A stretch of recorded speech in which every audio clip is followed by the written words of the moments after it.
Chaussures aux pieds et ski en main, ces Israéliens sont équipés et prêts à affronter les pistes du Mont Hermon. La station a enfin ouvert ses portes aux skieurs et ils sont venus nombreux pour en profiter. Cela fait 1 an qu'on attend que la station ouvre, donc on est venu à 5 h du matin pour être sûr d'en profiter toute la journée et d'être les premiers sur les pistes. On aime vraiment venir ici. Nous sommes au point culminant d'Israël, à la frontière avec la Syrie et le Liban. C'est ici que se cache la seule et unique station du ski du pays, ouverte en 1971.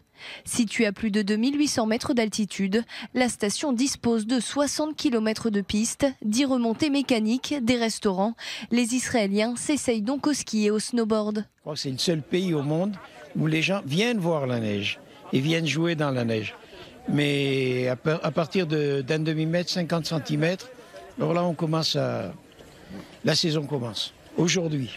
Si certains voient la neige pour la première fois, d'autres sont beaucoup plus expérimentés. Je fais du ski plusieurs fois par an, mais je pense que je vais bientôt essayer le snowboard.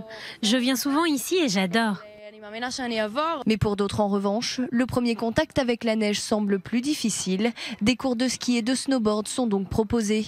Les Israéliens sont des bons élèves, ils veulent skier donc ils apprennent vite. C'est le premier jour et tous les cours sont déjà complets.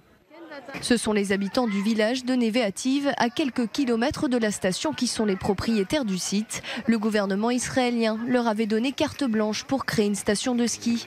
Nous avons nous-mêmes créé cette station de ski, il n'y avait rien auparavant. On a commencé par le premier Kirfest qui est là-haut, qui monte là-haut. Ensuite, on est passé par le deuxième ici. Et ensuite, 2 autres de l'autre côté de la montagne, juste au-dessous de la frontière syrienne. Et cette année, nous espérons qu'à la fin 2018, à la place de ce télésiège, nous aurons déjà des cabines, un remonte-pente en cabine. Ça nous permettra d'avancer beaucoup plus rapidement. Mais en attendant les changements, les Israéliens profitent de la station tant que la neige y est bien installée.